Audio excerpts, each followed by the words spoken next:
نحمده ونصلي ونسلم على رسوله الكريم أما بعد فأعوذ بالله من الشيطان الرجيم بسم الله الرحمن الرحيم والنازعات غرقا والناشطات نشطا والصابحات صبحا فالصادقات صدقا فالمدبرات أمرا صدق الله مولانا العظيم وقال في مقام آخر يسبحون الليل والنهار ولا يفترون إن الله وملائكته يصلون على النبي يا أيها الذين آمنوا صلوا عليه وسلموا تسليما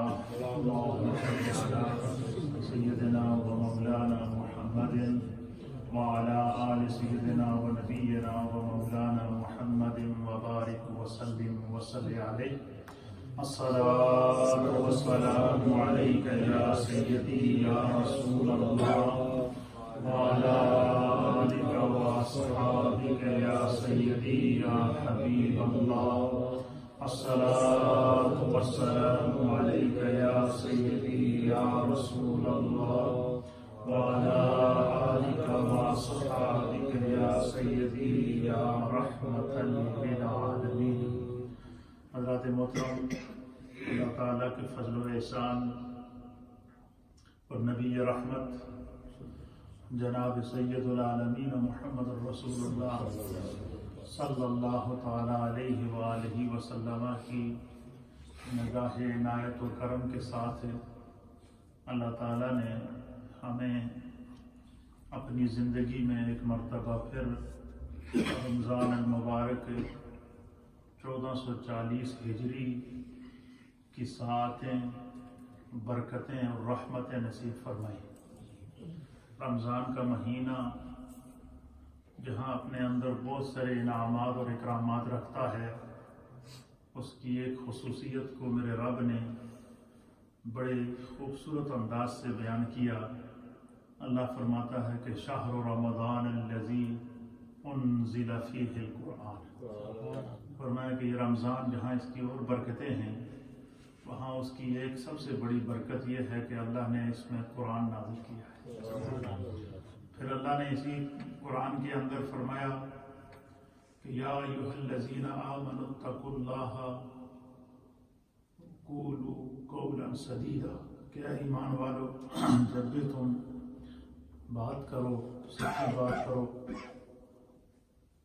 پھر دوسرے مقام پر اللہ رب العالمین نے رمضان کی فضیلت کو بیان کرتے ہوئے فرمایا کہ یا ایھا الذین آمنوا کتب علیکم الصیام کما کتب علی الذین من قبلکم لعلکم تتقون، کہ اے ایمان والو اللہ نے تم پر روزے فرض کیے ہیں جس طرح کہ تم سے پہلی امتوں پر روزے فرض کیے ہیں۔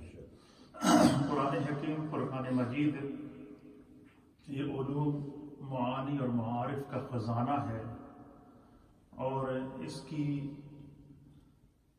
کائنات کے اندر کوئی ایسی شے نہیں ہے جس کا بیان اللہ نے قرآن کے اندر بیان نہ کیا ہو۔ اس کے اندر احکام اللہ نے بیان کیے ہیں، اس کے اندر قصص بیان کیے ہیں، اس کے اندر سابقہ کے قصص بیان کیے ہیں، اس کے اندر انبیاء کرام کے تذکرے بیان کیے ہیں، اس میں ملائکہ کا تذکرہ اللہ نے بیان کیا ہے، اولیاء اللہ کا تذکرہ اللہ نے بیان کیا ہے، اور اسی طریقے سے جتنی ہماری عبادات ہیں ان کی طرف قرآن حکیم فرقان مجید ہماری نشاندہی کرتا ہے۔ تو گویا یہ وہ کتاب ہدایت ہے جو قیامت تک کے لیے اللہ نے انسانیت کے لیے دستور مقرر کیا ہے۔ اللہ نے ہمیں یہ سعادت عطا فرمائی، اور آپ تمام دوست میرے ساتھ اس میں شامل ہیں اس سعادت کے اندر، کہ الحمدللہ 2 سال سے ہم نے مکمل قرآن کریم فرقان مجید کا تفسیری خلاصات کی خدمت میں پیش کیا۔ مجھے وہ لمحہ یاد ہے، میرے لیے سب سے بڑے اعزاز کا وہ لمحہ تھا، خوشی کا لمحہ تھا کہ گزشتہ سال جب ہم 27 رمضان کو ختم قرآن تراویح میں کر رہے تھے اور 29 رمضان کو ہم یہاں ختم تفسیر قرآن کر رہے ہیں. کتنی بڑی سعادت ہے جو اللہ تعالیٰ نے آپ تمام دوستوں کو اور مجھے عطا فرمائی. اس دفعہ میں نے جو آپ حضرات کے لیے قرآنک ٹاپک چوز کیے ہیں کہ جن کے اوپر گفتگو کروں اور جس سے آپ جو ہماری معلومات کے لیے، دین کے لیے، اسلام کے لیے، علم کے لیے ضروری ہے. خلاصہ قرآن تو ہم تقریباً 2 مرتبہ بیان کر چکے ہیں، اور یہ اللہ کا فضل ہے کہ خداوند قدوس نے یہ کام مجھ سے لیا ہے. میں اس قابل تو نہیں ہوں، لیکن اس کا شکر ہے کہ اس نے کم از کم اس انداز سے میں نے خلاصہ قرآن بیان کیا ہے کہ میں آج بھی اگر اس کی نشاندہی کروں تو آپ کے ذہن میں درس آ جاتا ہے کہ گل مولوی صاحب سامنے دسیر ہے. اس دفعہ میں نے یہ ٹاپک کیا ہے کہ میں آپ کے سامنے قصص القرآن بیان کروں اس رمضان میں. رمضان المبارک 1440 ہجری، اس میں ہمارا پورا مہینہ یہ ٹاپک ہوگا کہ ہم قصص القرآن، اور قصص القرآن میں قصص انبیاء بالخصوص میرا ٹاپک ہوگا، اور جس میں جتنے اللہ کے انبیاء جن کا ذکر اللہ نے قرآن کے اندر کیا ہے ان کی ہسٹری، ان کی بایوگرافی، قرآن میں ان کا ذکر کن کن آیات میں آیا، کن کن مقامات پر آیا، ان کو کیا کیا مسائل گزرے ہیں، اور وہ کون سی شریعت اور کون سا دین لے کر آئے ہیں، اور قرآن سابقہ انبیاء کے حوالے سے ہمیں کیا پیغام دیتا ہے، اس پر انشاءاللہ میں گفتگو کروں گا. تو میرے ذہن میں یہ تھا کہ میں سب سے پہلے حضرت سیدنا آدم علیہ نبینا علیہ الصلوۃ والسلام کا تذکرہ آپ کے سامنے بیان کروں. تو میں جب حضرت آدم علیہ السلام کی ہسٹری پڑھ رہا تھا اور اس کے اوپر میں نے جب تفاسیر کھولی تو میرے سامنے آیت گزری حضرت آدم علیہ السلام کی پیدائش کے منظر کو جب اللہ بیان فرماتا ہے تو اللہ نے فرمایا کہ وَإِذْ قَالَ رَبُّكَ لِلْمَلَائِكَةِ إِنِّي جَاعِلٌ فِي الْأَرْضِ. یہ سورہ البقرہ کی آیت نمبر 30 ہے. کتنے نمبر آیت ہے؟ قرآن پاک کا پہلا سپارہ ہے، سورہ بقرہ ہے، آیت نمبر 30 ہے، جس میں اللہ تعالیٰ نے فرماتا ہے کہ اے میرے محبوب آپ یاد کریں کہ جب آپ کے رب نے جو ہے وہ فرشتوں سے فرمایا کہ میں زمین پر اپنا ایک نائب بنانا چاہتا ہوں، تو اللہ تعالیٰ نے حضرت آدم علیہ السلام کی پیدائش سے پہلے فرشتوں کا ذکر کیا. تو میں مطالعہ کرتے کرتے وہاں رک گیا. میرے ذہن میں یہ بات آئی کہ چونکہ اللہ تعالیٰ نے پیدائش آدم علیہ السلام سے پہلے تذکرہ ملائکہ کیا ہے، لہذا ہم سنت الہیہ پر عمل کرتے ہوئے آج کے درس میں فرشتوں کی حقیقت کیا ہے، فرشتوں کا ذکر اللہ نے قرآن میں کن کن مقامات پر کیا ہے، اور فرشتوں کی کیا کیا ڈیوٹیاں ہیں. فرشتے جو اللہ کی مخلوق ہیں، ان کو اللہ تعالیٰ نے کائنات میں جو پیدا کیا ہے وہ اس میں خداوند قدوس کی کیا حکمتیں ہیں، اس پر انشاءاللہ العزیز میں چند معروضات آپ کی خدمت میں پیش کروں گا. تو آج کا جو قرآنک علم ہے وہ فرشتوں کے متعلق ہے. کس کے متعلق ہے؟ اور جس طریقے سے اللہ اور اس کے رسول پر ایمان لانا ضروری ہوتا ہے، اس طرح فرشتوں پر بھی ایمان لانا ضروری ہوتا ہے. یہ ایمانیات کے اندر شامل ہے. کوئی بندہ یہ نہیں کہہ سکتا کہ یہ جو فرشتوں کا جو اللہ کے فرشتے ہیں اگر ان کا انکار کیا جائے تو بندے کا ایمان معرض خطر میں پڑ جاتا ہے، کیونکہ خداوند قدوس نے فرشتوں کو جو ہے وہ پیدا فرمایا ہے اور ان کو اپنا قرب عطا فرمایا ہے.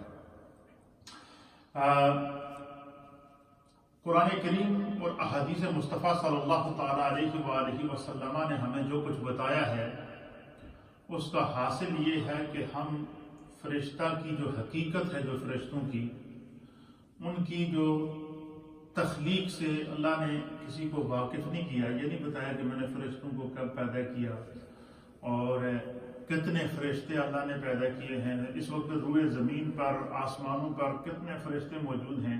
اس بارے میں ہمارے مفسرین نے لکھا ہے کہ فرشتوں کی جو حتمی تعداد ہے یہ خدا جانتا ہے، اللہ کے علم میں ہے، اللہ جانتا ہے. یہ اس کی طرف انسان کو نہیں جانا چاہیے. البتہ یہ ہمارا ایمان ہونا چاہیے کہ فرشتے خدا کی مخلوق ہیں، اللہ نے فرشتوں کو پیدا کیا ہے اور ان کی خدا نے ڈیوٹیاں لگائی ہیں.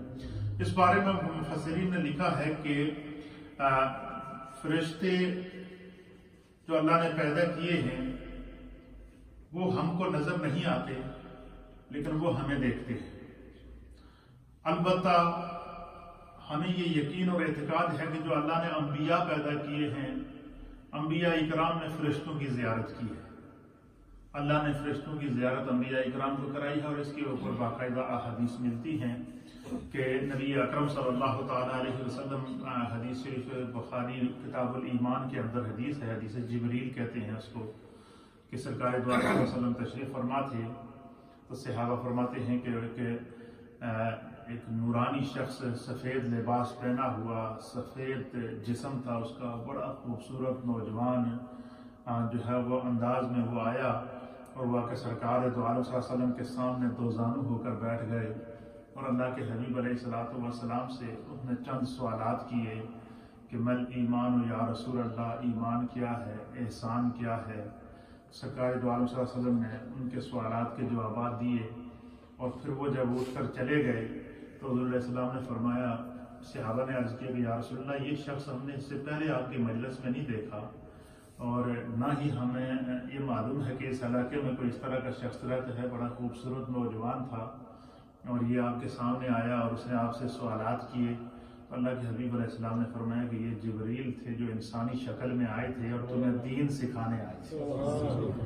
پھر اسی طریقے سے ایک روایات کے اندر آتا ہے کہ سرکار دو عالم صلی اللہ علیہ وسلم پر جب پہلی وحی نازل ہوئی تو حضور علیہ السلام فرماتے ہیں کہ میں غار حرا کے اندر تھا، تو مجھ پر جب پہلی وحی نازل ہوئی تو میں نے دیکھا کہ میرے سامنے ایک فرشتہ آیا، اور حضور علیہ السلام نے فرمایا کہ میں نے اس سے پہلے فرشتے کو جو ہے وہ اس صورت میں، اس انداز سے نہیں دیکھا تھا۔ سرکار دو عالم صلی اللہ علیہ وسلم نے حضرت جبریل علیہ السلام کی کیفیت بیان فرمائی کہ وہ جب آئے تو جبریل کی کیفیت یہ تھی کہ ان کے پر تھے، اور ان کا ایک پر مشرق میں تھا اور ایک مغرب میں تھا۔ تو بعض روایات کے مطابق 70,000 سے زائد پر حضرت جبریل علیہ السلام کے ساتھ تھے۔ یہ اللہ تعالیٰ نے فرشتوں کی کیا حقیقت، کیا کیفیت بنائی ہے، اس کے اوپر ہمارے مفسرین خاموش ہیں، لیکن جو حولیہ سرکار دو عالم صلی اللہ علیہ وسلم نے بیان فرمایا ہے اس کو مفسرین نے مین و عن نقل فرما دیا ہے۔ پھر اسی طریقے سے قرآن حکیم فرقان مجید کے اندر فرشتوں کو عربی میں ملکن کہتے ہیں، جیسے قرآن کریم میں اللہ نے فرمایا کہ وَإِذْ قَالَ رَبُّكَ لِلْمَلَائِكَةِ، کہ اللہ تعالیٰ نے فرشتوں سے کہا، فرشتوں سے ارشاد فرمایا کہ یاد کیجئے کہ تمہارے رب نے جب فرشتوں سے کہا کہ میں زمین پر اپنا ایک نائب بنانا چاہتا ہوں، تو علامہ بیضاوی رحمۃ اللہ علیہ نے ان نے قرآن حکیم فرقان مجید کی تفسیر بیضاوی لکھی ہے، اور اس تفسیر کے اندر آپ نے اس لفظ ملائکہ کے اوپر بحث کرتے ہوئے اس کی حقیقت کو لکھتے ہوئے فرمایا کہ ملائکہ کا لفظ ملکن کی جمع ہے، علوکتن سے بنا ہے، جس کے معنی ہے پیغام پہنچانا، کیونکہ ملائکہ اللہ تعالیٰ کے لوگوں کے درمیان، اللہ تعالیٰ اور لوگوں کے درمیان واسطہ ہوتے ہیں، اور پھر فرمایا کہ فرشتے جو ہیں ان کی حقیقت یا خدا جانتا ہے، تو اس لیے اللہ تعالیٰ ان کا علم اللہ کی ذات پر چھوڑنا چاہیے۔ بندہ مومن کے ذمہ یہ ہے کہ بندہ فرشتوں کے اوپر کیا کرے، ایمان لے کر آئے۔ پھر اسی طریقے سے قرآن حکیم فرقان مجید جو ہمیں اس بارے میں بتاتا ہے وہ یہ بتاتا ہے کہ اللہ تعالیٰ نے اپنے فرشتوں کو جو پیدا کیا ہے ان میں سے ان کے ذمہ اللہ نے نظام کائنات لگایا ہے۔ جس طرح 7 زمینیں اللہ نے پیدا کی ہیں، 7 آسمان اللہ نے پیدا کیے ہیں، ان 7 زمینوں کے اوپر، 7 آسمانوں کے اوپر، جنت کے اوپر، جہنم کے ارد گرد، پھر اسی طریقے سے سدرہ کے اوپر جتنی اللہ تعالیٰ نے مخلوق پیدا کی ہے، سمندر ہوں، چاہے بحری مخلوق ہو، بری مخلوق ہو، سمندر ہوں، خشکی ہو، تری ہو، ایک زمین ہو، دوسری زمین ہو، تیسری زمین ہو، چوتھی زمین ہو، 5ویں زمین ہو، چھٹی ہو، 7ویں ہو، پہلا آسمان ہو، دوسرا ہو، تیسرا ہو، چوتھا ہو، 5واں ہو، چھٹا ہو۔ فرمایا کہ اللہ تعالیٰ نے جو ہے وہ فرشتوں کی جو ہے وہ ڈیوٹی لگائی ہے ہر ایک نظام چلانے کے لیے، حتیٰ کہ یہ جو سورج نکلتا اور چڑھتا ہے، سورج چڑھتا ہے پھر غروب ہو جاتا ہے، اس سورج کو بھی چلانے کے لیے اللہ نے فرشتے مقرر کیے۔ اسی طریقے سورج کے غروب ہونے کے بعد جب چاند نکلتا ہے چاند کو بھی جلانے کے لیے اللہ نے فرشتے مقرر کیے ہیں. اسی طرح سے بعض فرشتے وہ ہیں جن کے بارے میں جن کو حاملین عرش کہتے ہیں. قرآن حکیم فرقان مجید اس طرف اشارہ دیتا ہے کہ اللہ تعالیٰ نے ان کے ذمہ لگائے وہ عرش کو اٹھائے ہوئے ہیں. عرش الہی کو وہ فرشتے کیا ہوئے اٹھائے ہوئے ہیں. کچھ وہ ہیں جو پہلے آسمان کے اوپر جو وہ جن کی ڈیوٹی ہے پہلے آسمان کو وہ چلا رہے ہیں, اس کے نظام کو اللہ نے ان کے سپرد کیا ہے. دوسرے آسمان والوں کے اوپر فرشتوں کو اللہ نے مقرر کیا, وہ اس نظام کو چلا رہے ہیں. اسی طرح تیسرے, چوتھے, پانچویں, چھٹے اور ساتویں کے اوپر. پھر اسی طریقے سے پہلی زمین, دوسری زمین, تیسری زمین, چوتھی زمین, پانچویں زمین اور چھٹی زمین, اس کے اوپر اللہ تعالیٰ نے جو ہے فرشتوں کو مقرر کیا ہے.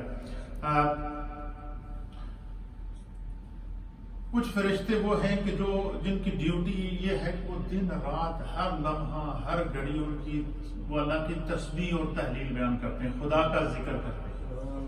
اب آپ اندازہ لگائیں کہ اللہ نے کتنی مخلوق پیدا کی ہے, اس کا حساب تو کون بتا سکتا ہے خدا کے علاوہ اور اس کے حبیب کے علاوہ. لیکن اتنا ضرور ہے کہ حضور علیہ الصلوۃ والسلام نے فرمایا کہ قرآن کریم فرقان مجید میں اللہ تعالیٰ نے فرشتوں کے بارے میں فرمایا کہ کرامن کاتبین, وہ 2 فرشتے ایسے ہیں جو ہر انسان کے ساتھ اللہ نے رکھے. کتنے؟ ہر انسان کے ساتھ اللہ نے کیا رکھے ہیں؟ 2 فرشتے رکھے ہیں جن کو کرامن کاتبین کہتے ہیں. ایک انسان کی دائیں جانب ہوتا ہے, ایک انسان کی بائیں جانب ہوتا ہے, اور دائیں جانب والا انسان کی نیکیاں لکھتا ہے اور بائیں جانب والا انسان کے گناہ لکھتا ہے. حتیٰ کہ اب آپ خود اندازہ لگائیں کہ کتنی مخلوق اللہ نے پیدا کی ہے. تب جتنی مخلوق ہے تو اس مخلوق کے اعتبار سے تو اس کے دگنے فرشتے ہو گئے کہ ہر انسان کے ساتھ 2 فرشتے موجود ہوتے ہیں جن کو اللہ کی طرف سے ڈیوٹی ہوتی ہے. پھر اسی طریقے سے روایات کے اندر آتا ہے کہ کچھ فرشتے وہ ہیں کہ جو ہر لمحہ اللہ کی تسبیح کرتے ہیں. تو قرآن حکیم فرقان مجید کی سورہ الانبیاء کے اندر اس میں یہ بات بھی ذہن میں رکھیں کہ قرآن کریم فرقان مجید میں 86 آیات ہیں. کتنی آیات ہیں؟ 86 آیات ہیں. اور 86 آیات کے اندر 86 آیات کے اندر 88 مرتبہ 88 ٹائم 86 آیات ہیں قرآن میں مختلف صورتوں کے اندر. اور یہ صورتیں ہیں تقریباً 79 صورتیں. کتنی صورتیں؟ 79 صورتوں میں اللہ نے فرشتوں کا ذکر کیا ہے. 79 صورتوں کے اندر اللہ نے کیا کیا؟ فرشتوں کا ذکر کیا ہے, ان کی عظمت بیان کی ہے, فرشتوں کی جو ڈیوٹی ہے اس کو بیان کیا ہے, کون کون سے فرشتے کے ذمہ کیا ہے, اس کو اللہ تعالیٰ نے قرآن حکیم فرقان مجید کے اندر. یہ ہمارے علم میں باحثیت مسلمان ہونا چاہیے کہ قرآن حکیم فرقان مجید کی 86 آیات ہیں قرآن میں جس میں خدا نے فرشتوں کے ذکر کیا ہے. اور 88 مرتبہ اللہ نے قرآن میں فرشتوں کا ذکر کیا ہے. کتنی مرتبہ؟ 88 مرتبہ. اور یہ اس میں ٹوٹل جو صورتیں ہیں جن کے اندر اللہ تعالیٰ نے فرشتوں کا ذکر کیا, ان کی عظمت کو بیان فرمایا, وہ 79 ہیں. کتنی ہیں؟ 79. ان میں سے سورہ بقرہ کے اندر اللہ رب العالمین نے 5 مرتبہ فرشتوں کا ذکر کیا. کتنی مرتبہ؟ 5 مرتبہ سورہ بقرہ کے اندر اللہ نے فرشتوں کا ذکر کیا. نہیں, 10 مرتبہ سورہ بقرہ کے اندر اللہ نے فرشتوں کا ذکر کیا. سورہ آل عمران کے اندر اللہ تعالیٰ نے 8 مرتبہ 8 آیات ہیں سورہ آل عمران کے اندر. سورہ بقرہ کے اندر 10 آیات ہیں جس میں اللہ نے فرشتوں کا ذکر کیا. سورہ آل عمران کے اندر 8 آیات ہیں. اب تفصیلات کے اندر اگر میں گیا تو ٹائم نکل جائے گا, میں صرف آپ کو آیات کی تعداد بتا دیتا ہوں. فار ایگزامپل آپ کو بتا دیتا ہوں کہ سورہ بقرہ کی آیت نمبر 30 میں اللہ نے فرشتوں کا ذکر کیا, 31 میں اللہ نے فرشتوں کا ذکر کیا, 34 میں اللہ نے فرشتوں کا ذکر کیا, آیت نمبر 98 میں اللہ نے فرشتوں کا ذکر کیا, آیت نمبر 102 میں اللہ نے فرشتوں کا ذکر کیا, آیت نمبر 161 کے اندر اللہ نے فرشتوں کا ذکر کیا, آیت نمبر سورہ بقرہ کی آیت نمبر 177 کے اندر اللہ نے فرشتوں کا ذکر کیا, سورہ بقرہ کی آیت نمبر 210 کے اندر اللہ تعالیٰ نے فرشتوں کا ذکر کیا, سورہ بقرہ کی آیت نمبر 248 کے اندر اللہ نے فرشتوں کا ذکر کیا, سورہ بقرہ کی آیت نمبر 285 کے اندر اللہ نے فرشتوں کا ذکر کیا. اس طریقے سے قرآن کریم کی سورہ بقرہ کے اندر اللہ نے 10 آیات ہیں جس میں اللہ نے فرشتوں کی عظمت, ان کے مقام اور ان کے مرتبے کو بیان کیا. سورہ آل عمران کے اندر 8 آیات ہیں. کتنی آیات ہیں؟ 8 آیات ہیں جس میں اللہ نے فرشتوں کا ذکر کیا. اسی طریقے سے سورۃ النساء کے اندر 5 آیات ہیں جس میں اللہ نے فرشتوں کا ذکر اور ان کی عظمت کو بیان فرمایا. اسی طریقے سے سورہ انعام کے اندر جو ہے وہ 6 آیات ہیں جس میں اللہ نے فرشتوں کا ذکر کیا. سورۃ الاعراف کے اندر 2 آیات ہیں جس میں اللہ نے فرشتوں کا ذکر کیا. سورۃ الانفال کے اندر 3 آیات ہیں جس میں اللہ نے فرشتوں کا ذکر کیا. سورہ ہود کے اندر 2 آیات ہیں جس میں اللہ نے فرشتوں کا ذکر کیا. سورہ رات کے اندر 2 آیات ہیں جس میں اللہ نے فرشتوں کا ذکر کیا. سورہ النحل کے اندر 5 آیات ہیں جس میں اللہ نے فرشتوں کی عظمت کو بیان فرمایا. اس سے آپ اندازہ لگا سکتے ہیں کہ اللہ تعالیٰ نے فرشتوں کو کس انداز سے قرآن کے اندر کس طرح ان کے مقام کو بیان فرمایا. اس سے فرشتوں کے مقام کا اندازہ آپ خود لگا سکتے ہیں. میں چونکہ خلاصہ بیان کر رہا ہوں، ان کی تفصیل کے اندر نہیں جاؤں گا. صرف یہ آپ یوں سمجھ لیں کہ یہ انڈیکس میں آپ کے سامنے بیان کر رہا ہوں، انڈیکس آف قرآن، کہ قرآن کے اندر فرشتوں کا کن کن آیات کے اندر ذکر ہے. سورۃ القاف کے اندر اللہ نے سورہ قاف کی آیت نمبر 50 کے اندر 1 مرتبہ اللہ نے فرشتوں کا ذکر کیا. سورہ الانبیاء کی آیت نمبر 103 کے اندر اللہ نے فرشتوں کا ذکر فرمایا 1 مرتبہ. سورہ المؤمنون کی آیت نمبر 24 کے اندر اللہ نے 1 مرتبہ فرشتوں کا ذکر کیا. سورہ السجدہ کے اندر آیت نمبر 11 میں اللہ نے 1 مرتبہ فرشتوں کا ذکر کیا. سورہ السبا کی آیت نمبر 40 کے اندر اللہ نے فرشتوں کا ذکر فرمایا. سورہ الصافات کی آیت نمبر 150 میں اللہ نے فرشتوں کا ذکر فرمایا. سورہ الزمر کی آیت نمبر 75 میں اللہ نے فرشتوں کا ذکر فرمایا. سورہ الشورى کی آیت نمبر 5 کے اندر اللہ نے فرشتوں کا ذکر فرمایا. سورہ محمد کی آیت نمبر 27 کے اندر اللہ نے فرشتوں کی عظمت کو بیان فرمایا. سورۃ التحریم کی آیت نمبر 4 اور 6 کے اندر اللہ تعالیٰ نے فرشتوں کا ذکر 2 مرتبہ فرمایا. سورہ المعارج کی آیت نمبر 4 کے اندر فرشتوں کا ذکر کیا. سورہ النبا کی آیت نمبر 38 کے اندر اللہ نے فرشتوں کا ذکر فرمایا. سورۃ القدر کی آیت نمبر 4 کے اندر اللہ نے فرشتوں کا ذکر فرمایا. سورہ یوسف کی آیت نمبر 31 کے اندر اللہ نے فرشتوں کا ذکر فرمایا. سورہ الحجر کی آیت نمبر 4 آیات نمبر 7، 8، 28 اور 30 کے اندر اللہ نے فرشتوں کا ذکر فرمایا. سورہ الاسراء کی آیت نمبر 4 آیات کے اندر اللہ نے فرشتوں کا ذکر فرمایا. سورہ طٰہٰ کی ایک آیت نمبر 116 کے اندر اللہ نے فرشتوں کا ذکر فرمایا. سورہ الحج کی آیت نمبر 75 کے اندر اللہ نے فرشتوں کا ذکر فرمایا. سورہ الفرقان کی آیت نمبر 7، 21، 22 اور 25 کے اندر 4 مرتبہ فرشتوں کا ذکر فرمایا. سورہ الاحزاب کی آیت نمبر 43 اور 56 کے اندر اللہ نے فرشتوں کا ذکر فرمایا 2 مرتبہ.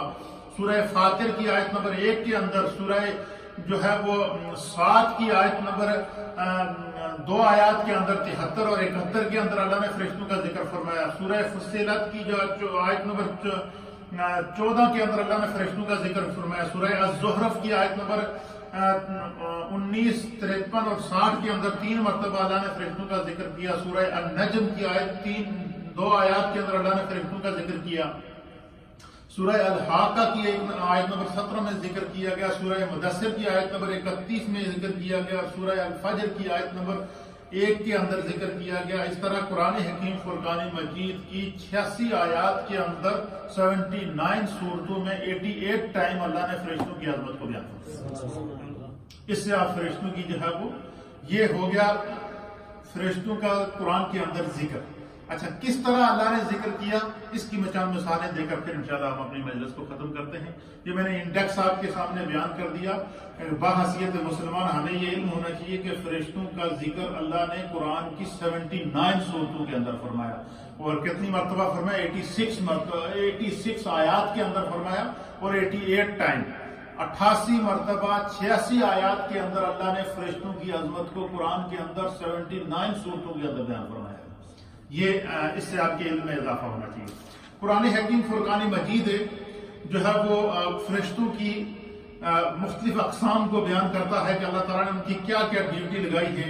اللہ تعالیٰ کی معرفت میں ہر وقت وہ مستغرق رہتے ہیں. جیسے کہ قرآن حکیم فرقان مجید کی سورہ الانبیاء، اس میں اللہ فرماتا ہے کہ اللہ کے بعض فرشتے وہ ہیں جو کیا کرتے ہیں، یسبحون اللیل والنہار ولا یفترون. فرمایا کہ کچھ فرشتے دن رات ان کا کام یہی ہے کہ وہ خدا کی تسبیح پڑھتے ہیں. کیا کرتے ہیں؟ یہی وجہ ہے کہ جب اللہ تعالیٰ نے حضرت آدم علیہ السلام سے فرمایا کہ جو ہے وہ میں زمین پر جو ہے وہ اپنا خلیفہ بنانا چاہتا ہوں تو اس بارے میں تم کیا رائے دیتے ہو، تو فرشتوں نے کیا کہا، قالوا اتجعل فیہا من یفسد فیہا ویسفک الدماء ونحن نسبح بحمدک ونقدس لک. فرشتوں نے کہا کہ یا اللہ، یہ انسان دنیا میں خون ریزی کرے گا، خون بہائے گا، اور نحن نسبح بحمدک، ہم تیری تسبیح بیان کرنے کے لیے، حمد بیان کرنے کے لیے کافی ہیں۔ تو اللہ تعالیٰ نے فرشتوں سے فرمایا کہ انی عالم ما لا تعلمون، جو میں جانتا ہوں وہ تم نہیں جانتے۔ تو بعض فرشتے وہ ہیں کہ جن کی اللہ نے ڈیوٹی لگائی ہے کہ وہ صبح و شام دن رات خدا کا ذکر کرتے ہیں، ان کی عبادت یہی ہے کہ وہ خدا کا ذکر کرتے ہیں۔ ہر لمحہ کوئی آن ایسی نہیں کہ خدا کے ذکر سے وہ غافل ہوں۔ اللہ نے ان کی عظمت کو بیان کیا سورہ انبیاء کی آیت نمبر 20 کے اندر، فرمایا کہ یسبحون اللیل والنہار لا یفترون، کہ وہ دن رات خدا کی تسبیح بیان کرتے ہیں اور اتنے انہماک سے بیان کرتے ہیں۔ اللہ فرماتا ہے لا یفترون، وہ تھکتے ہی نہیں، ان پر نہ تھکاوٹ آتی ہے، نہ ان پر نیند آتی ہے، نہ ان پر سستی آتی ہے، نہ ان پر کائلی آتی ہے۔ ہم پہ تو ذرا سا بوجھ پڑ جائے تو ہم جناب تھک جاتے ہیں، تھک گیا کم تے گئے سے تو نماز نہیں پڑھ سکتے ہیں، بہانے تلاش کرتے ہیں۔ لیکن خدا نے جب فرشتوں کی ڈیوٹی لگائی ہے کہ وہ اس کی تسبیح بیان کرتے ہیں، اللہ فرماتا ہے کہ وہ ان کا دن رات صبح شام ہر لمحہ وہ خدا کا ذکر کرتے ہیں، لا یفترون، وہ تھکتے بھی نہیں ہیں، نہ ان کو سستی آتی ہے، نہ ان کو اونگ آتی ہے۔ اور ان فرشتوں کو اللہ تعالیٰ نے علیین اور ملائکہ مقربین کہا ہے۔ کیا کہا ہے ان فرشتوں کا؟ اللہ تعالیٰ نے ٹائٹل دیا، جس طرح دنیا میں مختلف لوگوں کے ٹائٹل ہوتے ہیں، اس طرح اللہ تعالیٰ نے جو فرشتے دن رات اللہ کی تسبیح کرتے ہیں، اللہ تعالیٰ نے ان فرشتوں کو علیین اور ملائکہ مقربین کہا ہے کہ اللہ تعالیٰ کے پیارے فرشتے ہیں۔ خدا اس کا آسان ترجمہ ہے کہ اللہ نے رب کو ان فرشتوں کا ذکر بڑا پسند ہے، اللہ کو ان کی تسبیح بڑی پسند ہے۔ خدا چاہتا ہے کہ ہر لمحہ میرے یہ فرشتے میری تسبیح کرتے رہیں کرتے رہیں کرتے رہیں۔ پھر اللہ تعالیٰ نے یہاں یہ مثال دی ہے، پھر اللہ نے انسان کو دوسری مثال دی ہے قرآن کے اندر۔ اللہ فرماتا ہے یسبح للہ ما فی السماوات و ما فی الارض، فرمایا کائنات و ما فیہا کے اندر اللہ نے جو بھی چیز پیدا کی ہے وہ خدا کی تسبیح بیان کرتا ہے۔ اب مجھے بتائیں، چرند اللہ کی تسبیح پڑھیں، پرند اللہ کی تسبیح پڑھیں، حیوانات اللہ کی تسبیح پڑھیں، جمادات اللہ کی تسبیح پڑھیں، زمین اللہ کی تسبیح پڑھیں، پتھر اللہ کی تسبیح پڑھیں، درخت اللہ کی تسبیح پڑھیں، حشرات الارض اللہ کی تسبیح پڑھیں، اور انسان اگر اللہ کا ذکر کرتے ہوئے اور اس کی عبادت کرتے ہوئے سستی کرے تو یہ کتنی بڑی بدقسمتی ہے۔ یہ مثال اللہ کیوں دے رہا ہے کہ انسان اللہ سے غافل نہ ہو؟ تو یہاں اللہ تعالیٰ فرماتا ہے آیت سورہ انبیاء کی آیت نمبر 20 کے اندر